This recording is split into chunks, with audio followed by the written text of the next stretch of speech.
canale ragazzi, siamo pronti alla terza puntata del Mangler. Oggi ci diamo ai colpi di luce, la ruggine fatta in un altro modo ancora, dove useremo probabilmente il Dirty Down Rust, che ormai sono totalmente innamorato, però userò anche 4 prodotti della Green Stuff che sono meravigliosi perché sono texturizzati, molto carini, vi faccio vedere dopo, e poi tenteremo di finalizzare la miniatura. Non so se ci sarà bisogno di una quarta puntata, probabilmente per fare gli ultimi ritocchi e sicuramente le bave, ma insomma più o meno ci siamo, quindi subito dopo la sigla, terza parte del Mangler.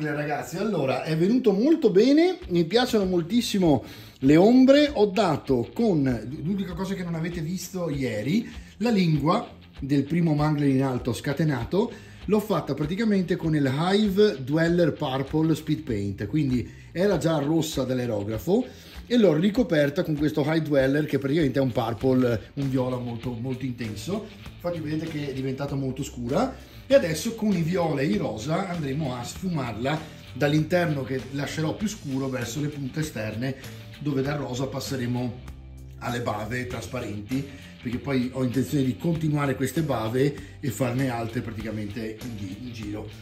Sull'altro penso che faremo una bella bava che cola giù e fa una pozza, e quindi vedremo, ma prima di farlo voglio mettere la base texturizzante. Useremo uno dei prodotti della Green Stuff, come abbiamo fatto con l'altro, ve lo faccio vedere che magari non ve lo ricordate tutti.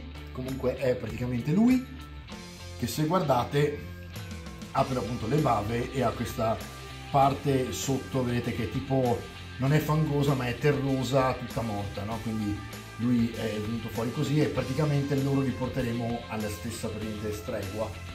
Fatto questo, insomma, detto questo, adesso iniziamo subito a lavorare sulle luci, quindi un time lapse lungo dove farò le luci e i colpi di luce con un pennello massimo 1 o addirittura 0, sì, normale, 1 o 0 penso. Userò questi due colori che sono i due che ho usato con l'aerografo, quindi molto liquidi, a fare stratificazioni solo dove mi interessa marcare quello che avevo fatto prima, quindi il Pure Red che è il mid e l'Archangel Red che è il high praticamente della triade che abbiamo utilizzato per colorare, in modo tale che riprendiamo un pochino quelle sfumature dove la wash ha un pochino scurito, no? Loro invece sono venuti molto bene, ma comunque darò degli ultimi colpetti con il Feral Green, che sicuramente sarà utile per i Goblin. E volevo farvi vedere questa cosa perché ne abbiamo parlato ieri, fatalità. Praticamente il Green Skin è leggermente più scuro, avevo detto ieri sui commenti, perché mi chiedeva qualcuno come mai non abbiamo usato il Goblin Green. Il Goblin Green dei Warpaints è leggermente già più chiaro. Nella triade lo hanno scurito per fare in modo che venissero fuori delle luci superiori quando andiamo a mettere poi il Feral. Quindi praticamente se andate invece a mettere il Goblin Green su una base nera a pennello e poi mettete il Feral, avrete un po' meno luce spiccante, diciamo, però insomma più o meno siamo lì. E il Green Skin sostanzialmente scurisce leggermente il Goblin Green, ma è un Goblin Green leggermente appunto più scuro. Vado con il time lapse e ci vediamo subito dopo.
passaggio che non è essenziale, perché secondo me con l'aerografo riuscite già a dare un'ottima colorazione alla miniatura, e non è detto che serva fare il passaggio che ho appena fatto, che tra le altre è anche abbastanza lungo, perché come avete visto ci sono rimasto sopra parecchio. Pensate che il timelapse che faccio è sempre a un 5x della velocità normale, quindi ci sono rimasto sopra minimo mezz'ora, 40 minuti più o meno.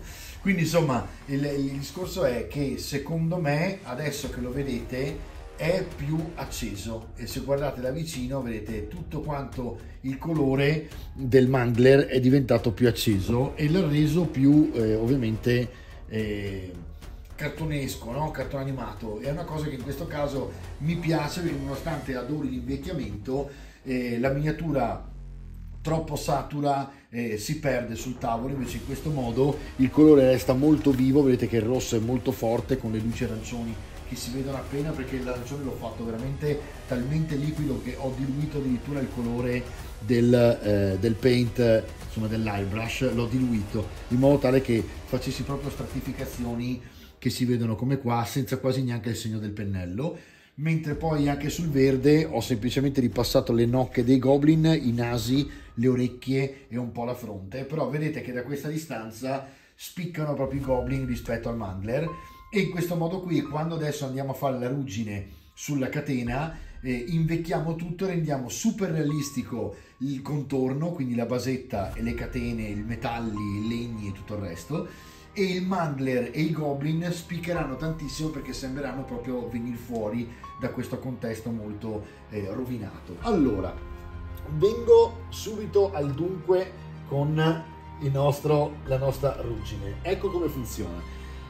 Green Stuff World ha fatto le Rust Texture che funzionano in questo modo. Voi avete una base che è la Dark Oxide, che è l'ossido molto scuro, poi avete un medium che è il Rust, sempre Texture, sempre la stessa serie, Oxide Rust Medium, poi avete un Light e un Red. Il Red è una via di mezzo che si può evitare, ma che arrossa ancora di più, quindi in realtà è un po' prima, quindi viene questo più il medium, e il terzo, quindi in realtà sarebbe una triade, per questo è il Light, a cui però aggiungete il rosso. Adesso andiamo con il pennello a mettere su tutta la catena questi 4 colori anche mischiati, e quando induriscono sostanzialmente voi avete l'effetto della ruggine mangiata con tanto di incrostazioni fatte dalla polvere, in poche parole.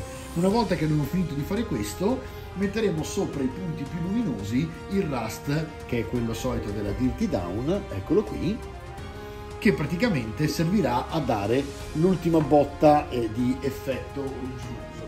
E quindi comincio subito e vado avanti con un timelapse in cui vedete appunto distribuire semplicemente questi 4 pigmenti che sono in realtà delle paste sostanzialmente colorate. Ve ne faccio vedere una prima di iniziare il timelapse così capite.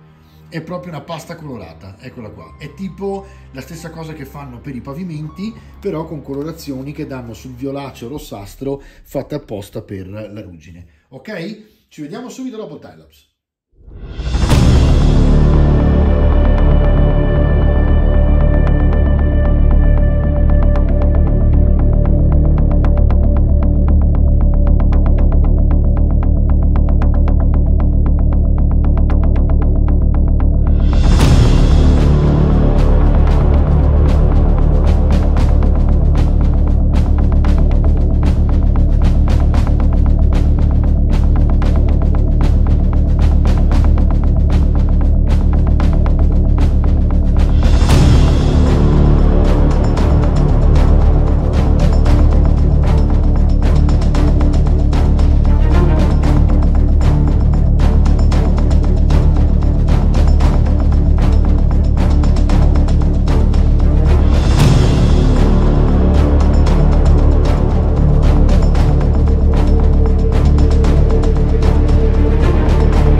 ragazzi, allora adesso abbiamo texturizzato praticamente tutta la catena in modo tale che sembrasse completamente proprio arrugginita. Vedete che la pigmentazione dal rosso violaceo al giallo praticamente, a simulare proprio le incrostazioni pesantissime che può fare la ruggine. Lasciamo asciugare, dopodiché passiamo con il rust sopra che darà proprio l'effetto ruggine definitivo, e quindi abbiamo fatto un bel po' di passaggi, perché finito tutto, quando sarà veramente secco, darò l'ultimo dry brush, questa volta di nuovo di gunmetal, in modo tale che si vedranno le parti che hanno toccato pavimento piuttosto che nemici, eccetera eccetera, di nuovo tornare ad acciaio vivo, a ferro vivo, non acciaio ma a ferro vivo. Quindi insomma, diciamo che questo tipo di passaggio per la ruggine richiede un bel po' di appunto movimenti e di colori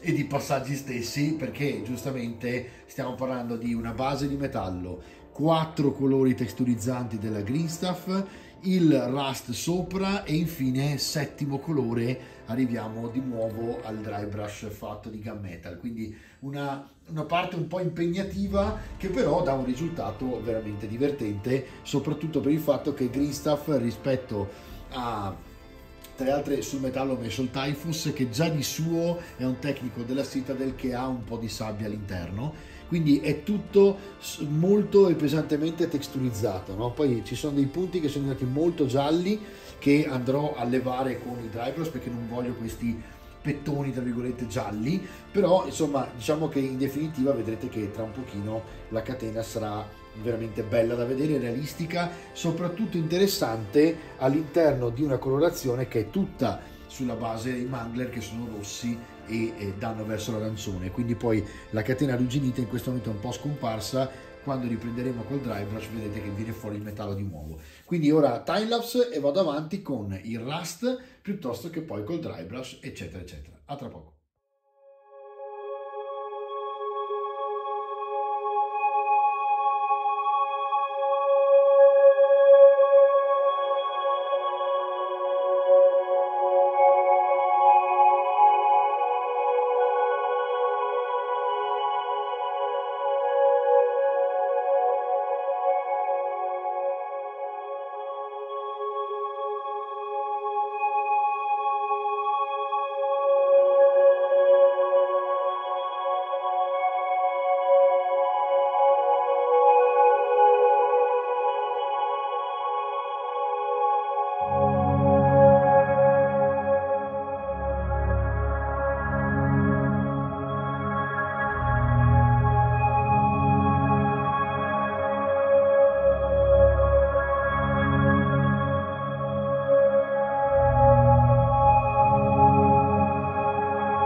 Qua ragazzi, allora ora vedete che effettivamente con l'ultimo dry brush, diciamo, e con il rust siamo riusciti a dare un realismo quasi iper, no? alla ruggine, che è veramente venuta massiccia in questo momento. Dalle altre mi sa che ci sarà un passaggio in più, quando sarà veramente asciutto butterò un po' di Agrax per dargli un ultimo contrasto sulle ombre, per far risaltare di più appunto tutti i parti dell'anello che adesso vedete un po' persi all'interno della ruggine arancione.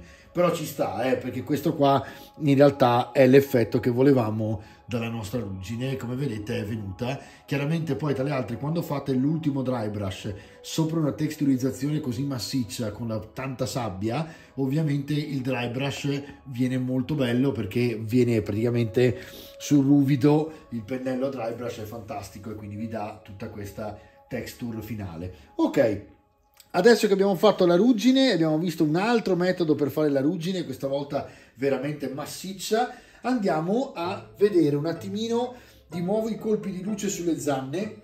Quindi riprendiamo il Skeleton Bone della Army Painter, eccolo qui, e praticamente con lui vado in time lapse a fare i colpi di luce sulle zanne che, se vi ricordate, abbiamo scurito ieri col Pallid Bone, che è uno speed paint dell'Army Painter, che quindi ha dato sia le wash che una leggera velatura più scura. Questo mi aiuta a dover fare le luci solamente con il Skeleton Bone, senza dover esagerare con bianchi o cose del genere, in modo tale da non saturare la miniatura. Quindi, fatto questo, passeremo la lingua e poi andiamo avanti a fare gli occhi, eccetera eccetera. A tra poco.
Ho usato un Artis Opus 0, devo dire che mi sono trovato benissimo con la serie M, che se non avete pennelli appunto di questo genere sono un'ottima idea, perché praticamente la serie M è una serie dell'Artis Opus che ha il pennello più corto e più appuntito, in modo tale che abbia più base larga e meno punta, quindi la metà della punta di un pennello normale. Questo aiuta ovviamente ad avere la punta più rigida, con un serbatoio per il colore un po' superiore. Quando si va a fare gli highlight al liquido, perché ho veramente allungato comunque anche qui il Pallid Bone un bel po', mi ha aiutato praticamente a che in realtà in questo caso è la Skeleton Bone, scusatemi, il Pallid Bone è l'Army Painter che fa lo speed paint, in questo caso è colore normale molto diluito e mi ha permesso, vedete, di far uscire fuori le zanne in questo modo qua.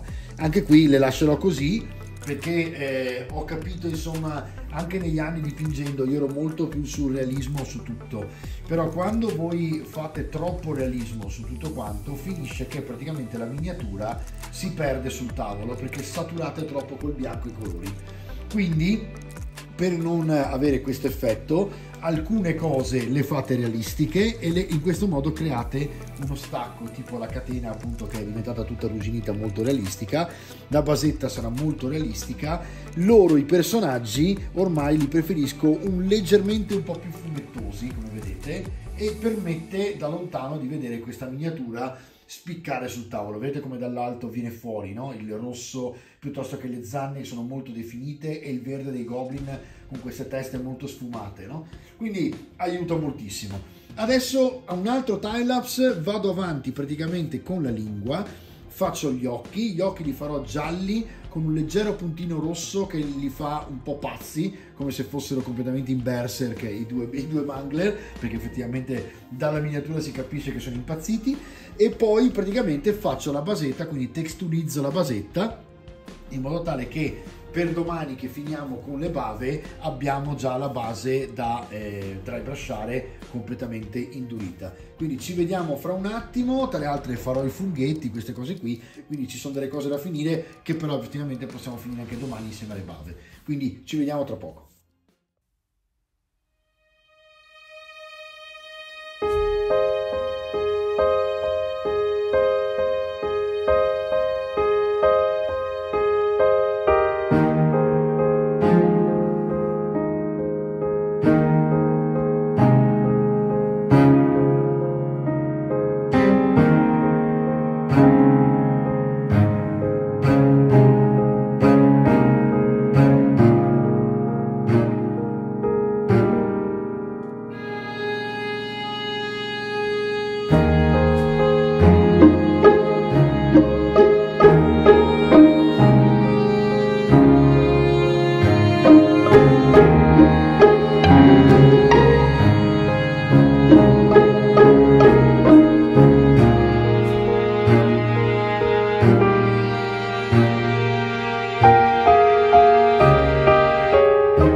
E anche oggi il Mangler è terminato, perlomeno il nostro terzo step.